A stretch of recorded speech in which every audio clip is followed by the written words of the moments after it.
Umuugo ngayon sa social media ang mga mungkahi ng ilang netizen tungkol sa posibleng pagbabago sa lineup ng mga host ng noontime show na It's Showtime, kung saan isa sa mga napag-usapan ay si Ann Curtis.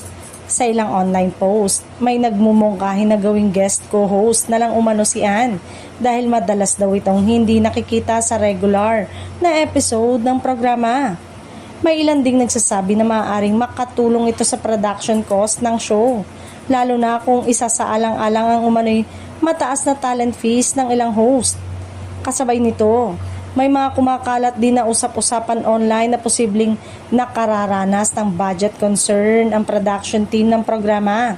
Dahilan para pinag-uusapan din ang posibilidad ng pagbabawas ng host o paglipat sa mas maraming tape episode sa ilang araw ng pagpapalabas.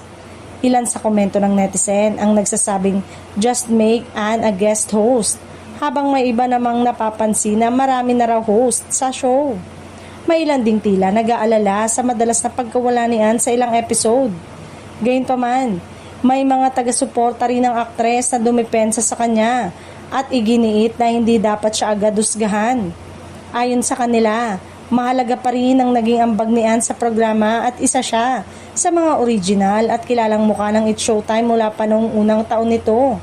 Marami pa ring loyal viewers ang nananatiling supportive sa show at sa host nito.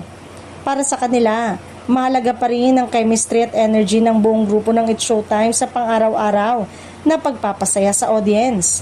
Sa ngayon, wala pang opisyal na pahayag ang pamunuan ng show tungkol sa mga usap-usapang ito.